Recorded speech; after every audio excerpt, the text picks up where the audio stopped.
What's going on, everybody? Welcome to Arrival Entertainment, and today we are going to be talking about Scream, the fifth movie in the Scream franchise. Scream 2022 is the fifth entry in the Scream film franchise. It's directed by Matt Bettinelli-Olpin and Tyler Gillette, and stars a whole new cast of characters as well as the original trio from the original films. And in this film, Ghostface returns to Woodsboro to attack this new group of characters as well as unlock some secrets from the town's past. Well guys, my first anticipated movie of the year is finally here.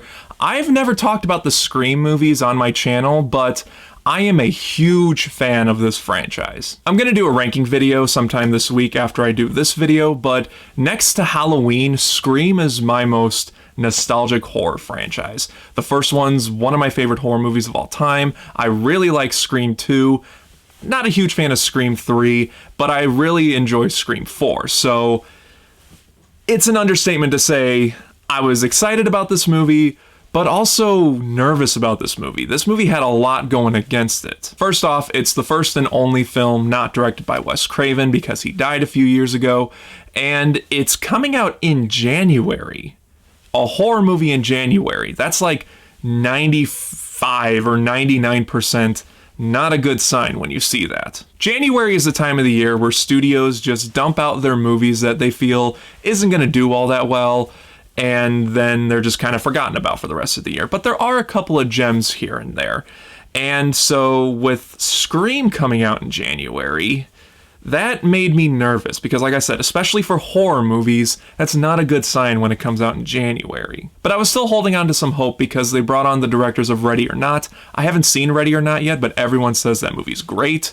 So I thought to myself, okay, well, a lot of people really like Ready or Not, so seems like they chose good directors to take this on. And the original trio came back, Neve Campbell, Courtney Cox, David Arquette, and they were saying that they really liked the script and the direction that this movie was taking. So that kind of eased my nervousness a little bit, but I still had a little bit of nervousness going into the film. And I'm so happy to say that I had a big smile on my face walking out of the theater. This is no January horror movie. In fact, when it comes to horror movies in January, this is one of the better ones, if not the best one that's come out in January. The only competition I can really think of is Split, which came out in 2017.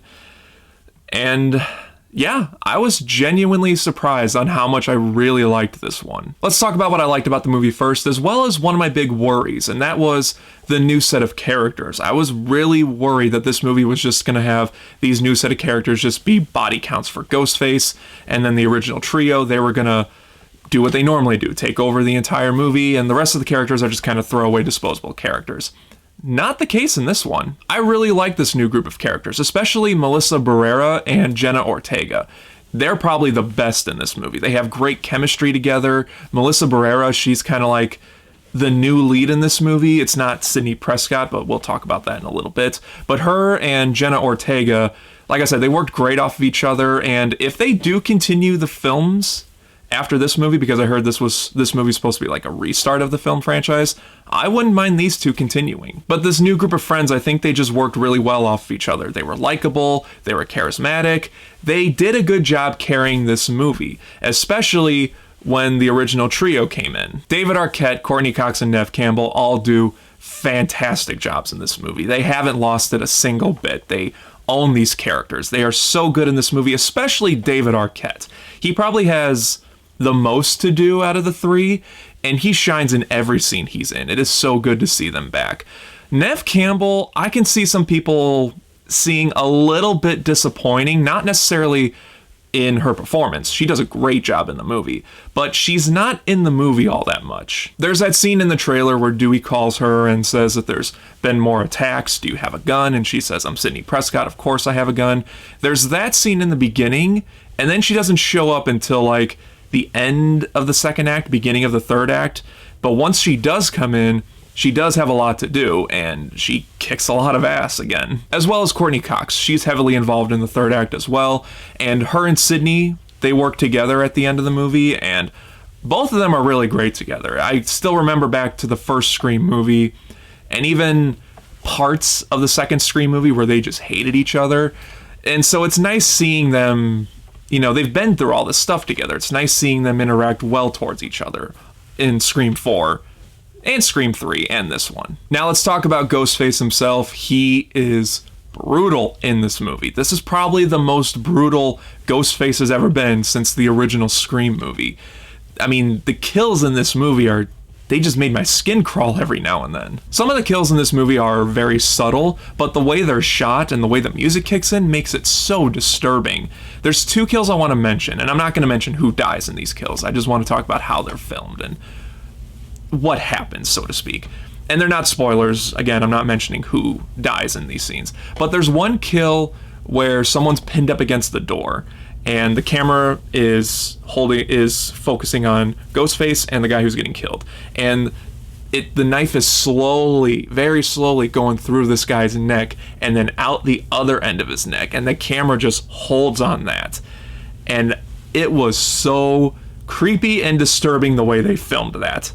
I loved it. Another death scene is probably the most graphic and the most brutal, but Ghostface stabs someone in the chest and then grabs another knife that came out of nowhere, stabs him in the back, and then just lifts up, and the guts just come bloodying right out. And that one made me cringe. That was probably my favorite death of the entire film.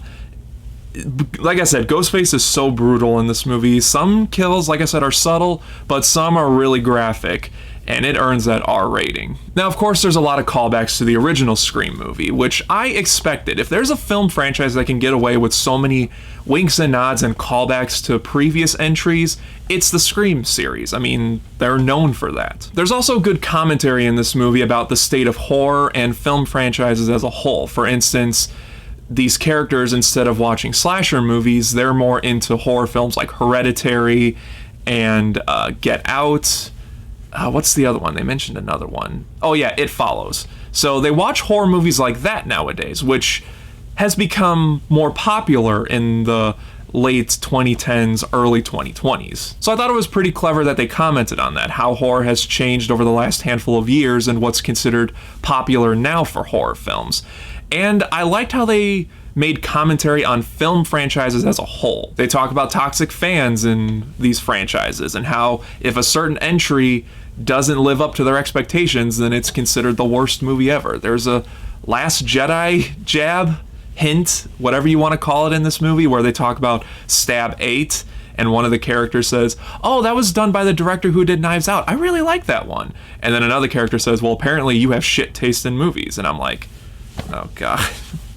I mean, they commented on it. As someone who really likes The Last Jedi, I kind of said to that character, well, screw you too. And they also talk about how you can't just reboot a horror franchise anymore. It's more of a sequel boot, or requel, as they call it in the movie, where it's a sequel to the original films, but it's rebooting the franchise in some respect. And I know a lot of people have talked about they don't like how this movie is just called Scream, just like the original film, but they do talk about that in the movie as well. They do mention that, you know, it's dumb that they call it the same title as the original movie, but when you really look at it, this movie just being called Scream, and it's commenting on it, and the Scream franchise is known for poking fun at horror tropes, calling it just Scream makes sense. I mean, two of the most popular horror movies in the last handful of years is probably Halloween from 2018 and Candyman that came out last year. Both movies were sequels to the original film, but they were just called the title from the original film. So I don't mind this film being called Scream because, again, it pokes fun at horror tropes, and Scream is known for that. So to me, it made sense doing that. And no spoilers, but the third act of this movie was great. I was on the edge of my seat the entire time.